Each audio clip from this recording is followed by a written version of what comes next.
Professor Niklas Jarvstrat from University West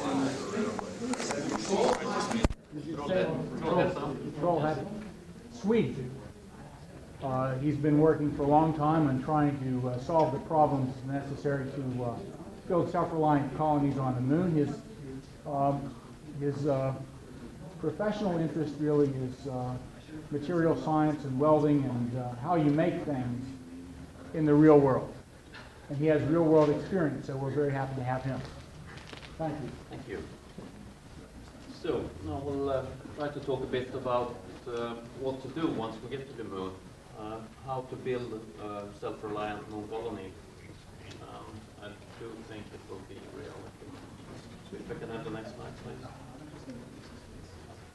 I will start with a brief introduction, talk about survival requirements and resource supply on the moon, something about the production system and a little bit of habitat design, and a few concluding remarks.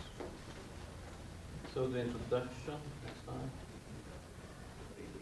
slide. Perhaps it's a bit unnecessary to talk about why colonize the moon to this audience. There is raw materials and energy and helium-3 and you can get fusion to work. Entertainment, I think, is mentioned a bit too little. The sports industry is a great thing on Earth now. There's a lot of money spent on sports. And there could be some very spectacular sports on the moon. There is sufficiently low gravity so that you can fly on muscle power, so you could invent something like air polo where you fly around and chase a ball instead. Observatories, of course, and research, tourism is often mentioned. But I think the major reason is to get a stepping stone into space. We need to get into space, and by having a colony on the moon, we have a foothold. And we can do it. Next slide. So, maybe it's not necessary to talk about why go to the moon, but what I'm trying to push is that we should design the moon base not as a base where you go for a couple of months or a year and then go back again, but a colony that is survival that is able to survive by its own. And there are two reasons for that. You get an infrastructure backbone, and if we have the colony, then we can have commercial interest at additional cost. No commercial establishment would establish in Los Angeles unless there was a city here. It is the infrastructure of the city that means that people establish. And there is no infrastructure on the moon currently, so we need that infrastructure. It will also give you the psychological security. The people being there will be able to feel at home because if they can survive by their own work. It would be a self-contained society. It would be completely budget cut through. The pyramids stopped being built, and the Apollo project was cancelled. I think we need to design against that by having a self-contained, self-sufficient society. And also there will be no recurring cost. Even if we decide to keep a building on it, the additional cost will be to add things. There will be no cost to sustain. Next slide. I don't need to say that Bush said that we will go to the moon either. He decided that America will be back at the moon sometime between 2015 and 2020. And according to the current plans, it's 2018. Since I'm from Sweden, I must then say that we are already there. Actually, the only vessel at the moon that is currently working is Swedish built. It is the Smart One. It's built in Sweden. It's in orbit since 15th of November last year. Next slide. Smart One is, of course, no people on, but we want people to survive, so what do we need to survive? Next slide. I've done a simple breakdown. Anybody could do this. Food, water, air, hygiene and health, some shelter, a bit of heat and light. The next step is to quantify these needs in manual labor, raw materials, equipment, pressurized space, which is in contrast to what we have here. And if we look at survival, these figures are from a NIAC study that I did together with Orbitech in 2000. Breathing air of person per need per day and person is 1.5 cubic meters, water is 7 liters, including washing and additional things. Food, about a kilo, heat and light, 3 kilowatts. Adding up, and for a 500 person colony, which will be a very small town, it is the figures shown here, and in system we can also calculate figures. It's more to show that there are figures at least one step. Next slide, please. Then we need to break this down further. We need a self-sufficient manufacturing system. We need to decide what to manufacture. And even though it can be a bit complicated of what to make, taking shelter, for example, we need clothing, we need pressure and in walls, we need low carrier structure, we need radiation meteorite protection. And for water, you need water synthesis and purification and recycling. But we can find a set of 6 different groups, major groups of processes. Agriculture, mining and mineral beneficiation. We need to collect the soil and separate it into simple compounds. Manufacture in order to make tools and machinery. Energy, of course, generation and storage. We need logistics and life support, and having removed agriculture from the life support system in that box is essentially distributing air and water. And of course construction in order to make big structure and house. Okay, we can take the next slide. As an example, if we look at agriculture, we'll need to continue this breakdown further, of course. And if we take agriculture as an example, we need fertile soil and water, air, etc., farming tools. And looking at what is needed to get agriculture going, we see more or less the same things.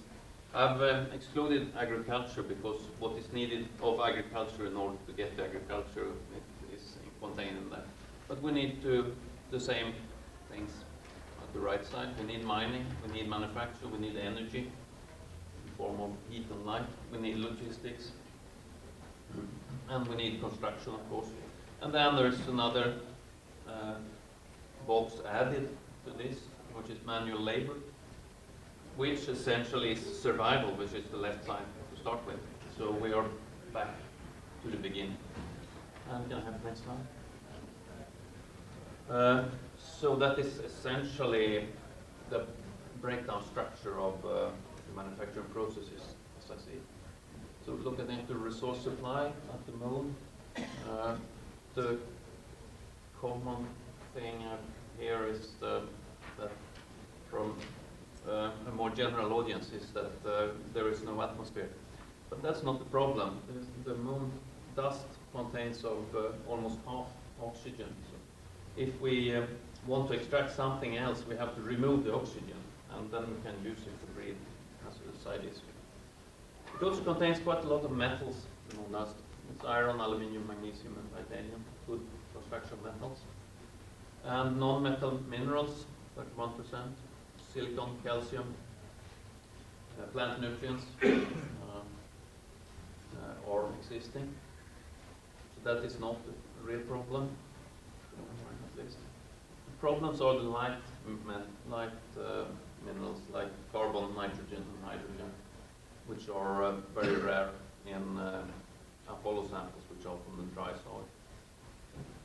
But if we can have the next slide, at the poles we have cold traps where there are of hydrogen, which probably means that there are meteorite ices, which would mean that all the lighter elements are present and could be extracted. So there are two big advantages with the poles of the moon, and they are that there are light and there are darkness.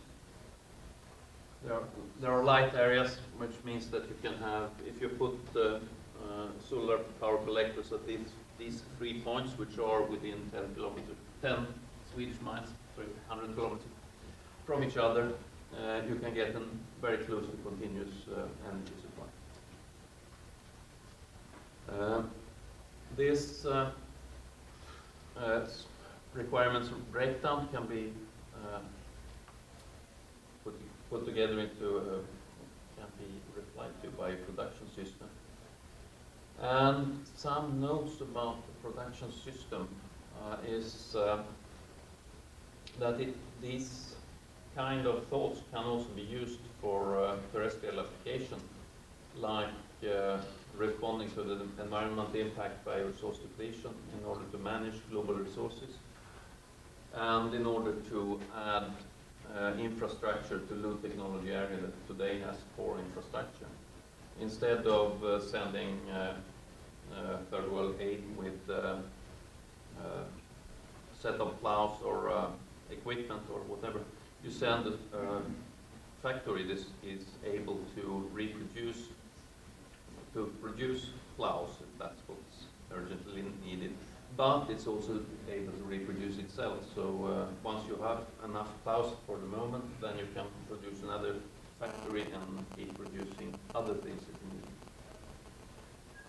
need. In the study, we choose to impose that all the manufacturing equipment used should be manufactured within the system. That is not to say that I think that the moon colony should be completely cut off from Earth, but it's much easier to assume a complete self-sufficiency than to assume a partial self-sufficiency. Because if you do that, you have to decide on what could more easily be produced on Earth.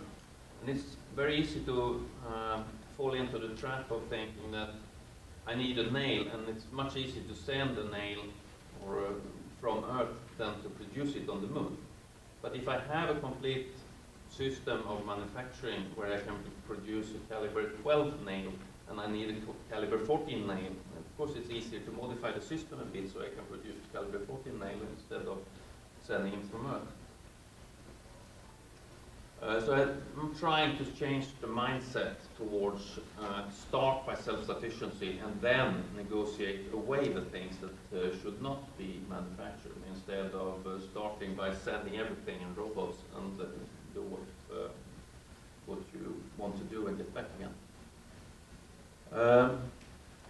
Return to middle age. The simplest self-sufficient production system is a stone axe.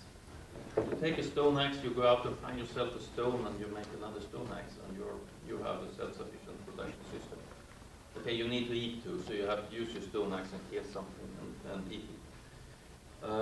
But that's not exactly what I'm trying to do, and there is nothing to kill on the moon, so you have to be a bit more sophisticated than that. And I think we should use as much modern production technologies that are appropriate and that can be reproduced by using simple equipment. I want to have material self-sufficiency, and it's only the material part that I'm looking at in this project. I want a fully self-contained production system, and it will be necessary to have very versatile production units since I'm going to be looking at a small-scale operation. Okay, next slide, please. So this is sort of another view of the production system or the requirement specification with survival as sort of the main goal, and processes in blue boxes supporting this. For survival, we need air, water, food, and equipment from the middle green part. And life support processes, and mining are supported by mining processes, which also drive the manufacturing processes. And then I've broken out as auxiliary waste recovery, power, and transportation. And, just this is a grouping of the different processes needed. Yes. So you're going to be getting the quantities of carbon, nitrogen, and hydrogen that you need through volatile extraction from the very low concentration of those quantities in the lunar regolith? I think the most efficient way of doing it is to use the gold traps, where there are higher concentrations of these volatiles. And actually, what I've been mainly working with so far is the more downstream parts of the manufacturing, like welding and machining. So you're basically assuming that that step can be solved, that you'll be able to get those required resources. So far, I haven't been concentrating on that part. Okay. And we do have partners in the project, in the consortium, that are involved in mining and essentially metal extraction and excavation. I don't think I have one that's a partner so far in the consortium that's good at volatile extraction. So that is something that we will need to look at further. Otherwise, we do have, I think, most of these areas covered by partners in the Moon ISRU consortium.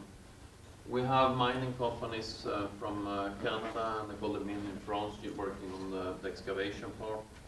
We have Swedish Steel working on metal extraction. Manufacture is a speciality of the Swedish Manufacturing Research and Technology Center, where I work daily. Construction is, Shimizu Corporation is working on that a lot in Japan, and also Turkish partners involved there. Life support, I think Orbitech has been working on that, and other American partners. And power, of course, is University of Houston, which will have the next presentation. Okay, next slide, please. Yeah, that's the slide that is talking a bit about University West and the research that we are doing. The focus is of my group is manufacturing processes, and we work essentially with 4 processes, which is metal forming, machining, and welding, and thermal spraying, which is not on this slide. Okay, yeah. I get back to previous one. Add another word on that. Welding is quite interesting, not only for joining materials, but also for directly forming materials, sort of free-form casting, where you can form by adding weld material, you can form arbitrary shapes, and we're doing quite a lot of work with that for other applications too, mainly with Volvo Aero. Okay, I can have the next one. Habitat design. Next slide, please.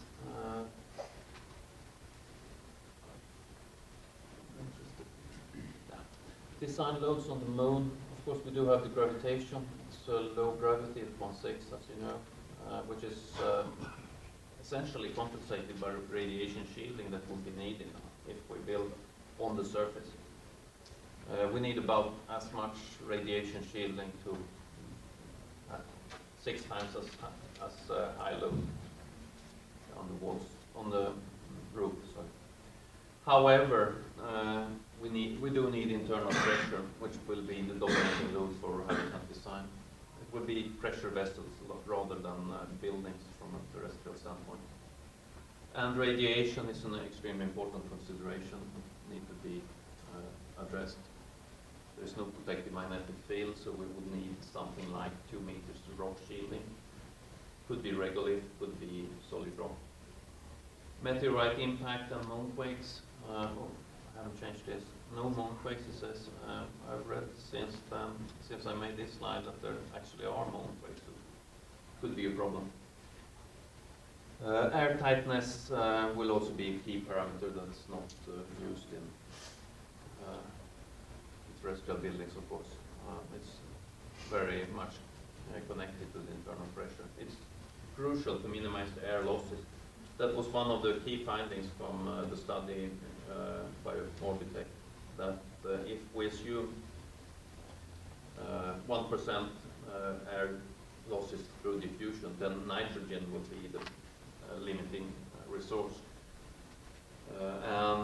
Without any further assumption and using dry soil, it would mean that you would have to process something like 200 metric tons per person and day in order to extract the nitrogen that is lost. Not that we need any nitrogen, but there is nitrogen in the air. Yes. Are you assuming 1% loss per day? Yeah, well, it's not my assumption. It's That's way higher than, yeah. You can get a lot less than that. Yes. Orders of magnitude. Yes. If you reduce that by a factor, No, I mean, space Yep. station does way better than that. 1% per day? No way. okay. I might be remembering wrong, but that was 1%. 1%, but per what?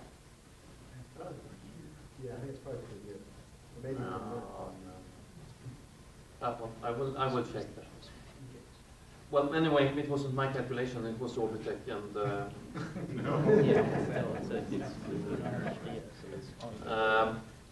but I do think the numbers are correct. I probably just misremember.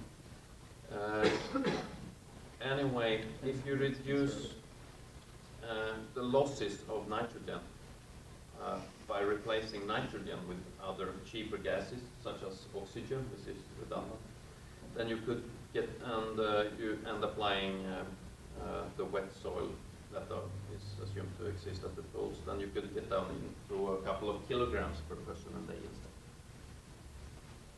Okay. Typical setup scenario. I usually include this slide because I don't want to talk about the setup, but people keep asking me about the setup, so this could be it, starting by landing vehicles and proceeding by deploying something you kept with you, adding regolith on top, using regolith derived concrete for compression, and it will take a bit longer before you can make metal for tensile reinforcement. Airtight sealing is a problem. It's more difficult to obtain that quality of materials to make it fully airtight. And of course, to make fully self-sufficient in situ construction will take quite a lot further. And we can have the next slide. 3 different habitat concepts. Glass domes is the conventional science fiction idea, and most pictures of a colony have a glass dome. Not a very good idea. Glass has a low tensile strength, and we are making pressure vessels. It's not very many pressure vessels that are made of glass. It's brittle, and we are throwing stones and meteorites at this. So it's wood chapter, or at least it will not be very clear for long. And by definition, glass is for radiation shield. You can see through it, so radiation passes through. So we'll take the next one.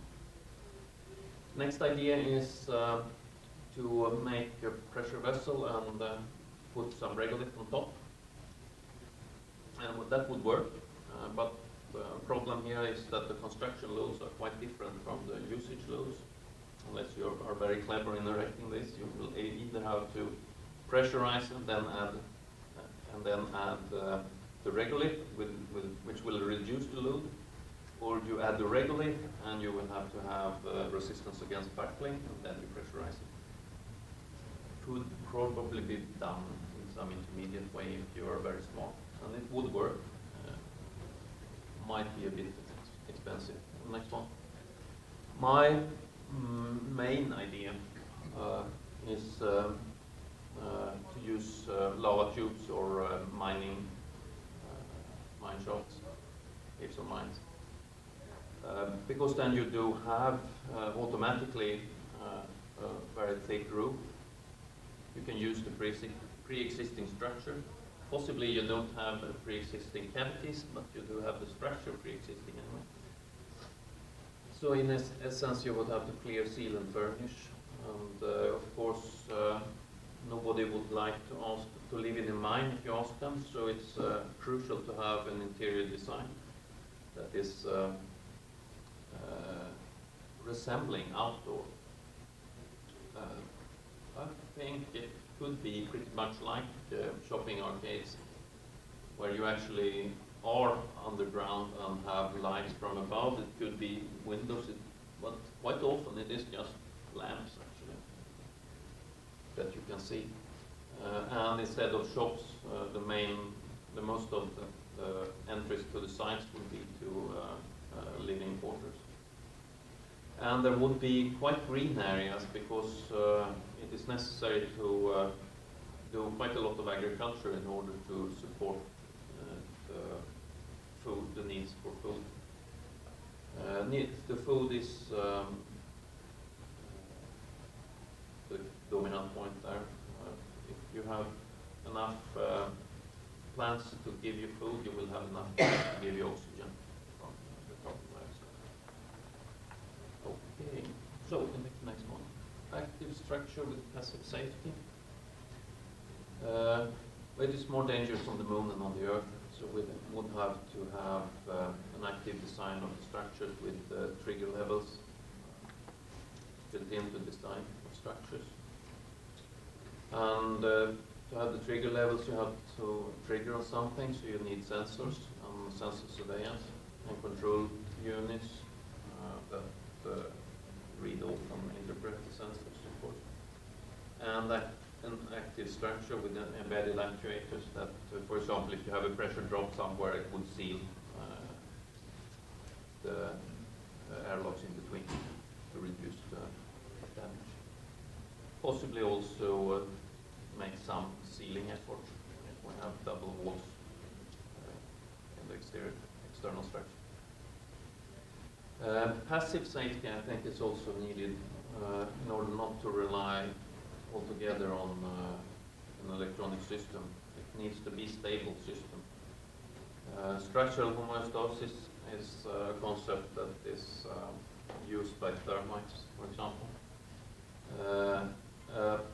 Thermite mount is automatically kept at very constant temperature and moisture levels, regardless of the influx of heat to it, by a construction that keeps the air circulation going at different levels depending on the not my field, that's right. But it can be done. Okay, next slide. Some concluding remarks. Won't be very long. The plans today is to quantify the requirements and the material flows further. In principle, the requirements are quantified, but we need to do further work on quantify the material flows. I'm trying to start the project where we will manufacture production equipment with itself. We'll buy 2 sets of manufacturing equipment, cut one to pieces and use the other to copy the first one. I'm trying to make people think a bit more along the lines of self-sufficient colonization, both NASA and European spending. As I read the Bush statement, it says go to moon to build enough spacecrafts in order to get to Mars and collect some rocks and go back again. And I would like to be a bit more permanent than that. Actually, the ideal scenario from my point of view not sure if I should say that here, is would be if there would be, as a result of that program, European base on the moon, which would be a colony, and then you Americans could have some Martian rocks. Okay with that? Is there any indication that Europe could agree on enough to actually do anything? Good question. I'm also trying to provoke in Europe to get a bit more spending. Actually, what I've been applying for funding for so far has been research in order to find self-sufficient manufacturing in order to study the manufacturing chain and the needs for manufacturing processes in order to improve manufacturing as such in any position. With a bit of success, not so much so. And of course, it is needed to have an international collaboration. I think that the moon colony will be an international venture. It will not be American, it will not be European, or rather it will be both American, European, Asian. And I think that's necessary for a lot of reasons, not only economical, but also in order to gain support needs. Okay, next one. Are you familiar with the work of Peter Cook? Yeah. Yes. I mean, he goes into more extremes, like where are you going to find toilet paper? In the woods, in the woods.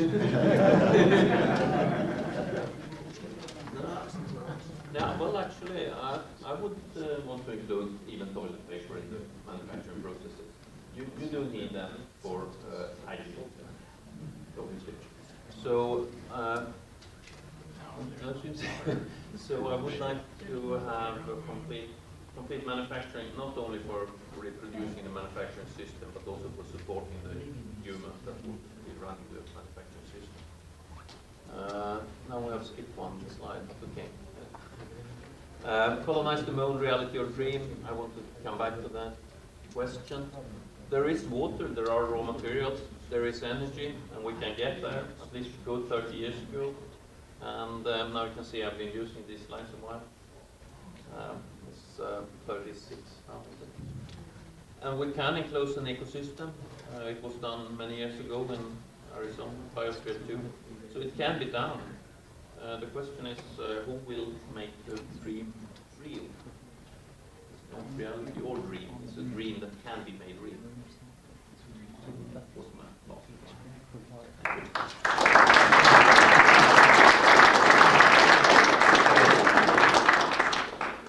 In terms of ISRU stuff, let me ask you again. In terms of quote influencing NASA, you don't need to influence NASA on oxygen from the soil because that's actually one of the priorities now. Even in the living challenges, until somebody else can look at something. That's a smart way to do it, but there are contracts out and everything else.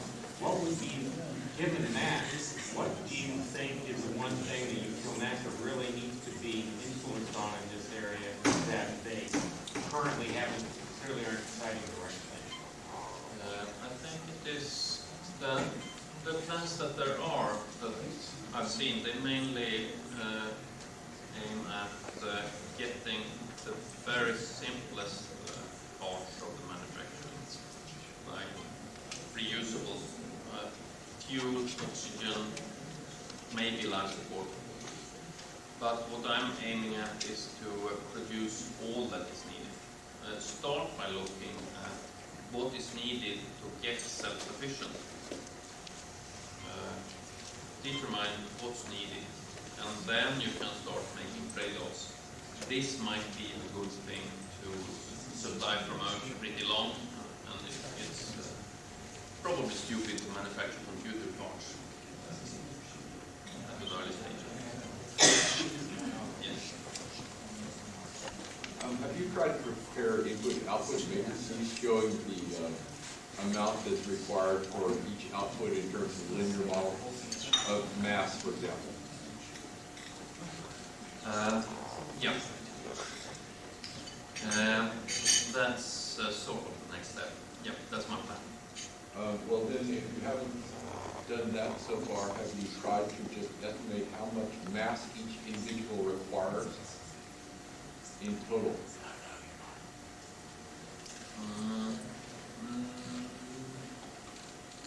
Really, the mass depends to a large extent on what type of manufacture process and how much of the structure. If you're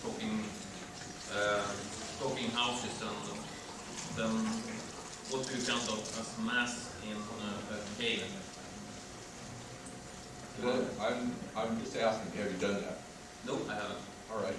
And the main reason I haven't is because I think if you use material that is produced on site, it will be much heavier. But it is really immaterial because it's much easier to move a ton of regolith than to send 10 grams from Earth. All right. Well, the next question, which I won't ask, would be whether the manufacturing facility requirement mass to maintain the mass for each individual. But in terms of self-supporting manufacturing facilities, for example, the United States, Hughes in Tucson, Arizona in 1984 made the claim that under necessity they could have self-sufficient manufacturing capability at that plant.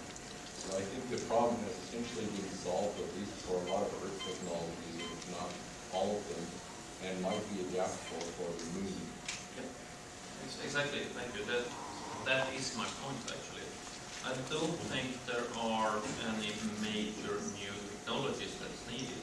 What I'm trying to do here is to assemble a consortium of mainly non-space companies and university people also that are mainly in non-space areas in order to have a complete view of human manufacture, to connect these things.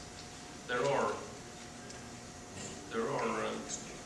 all the parts are solved. What's needed is to put it together. But it actually may already be solved from that example I just gave you. And it may be a question of you actually going to that plant and finding out what they're doing there. Okay, you must give me the address to that plant. All right, I have it. We probably Thank should you. move on so we can Yeah. all make the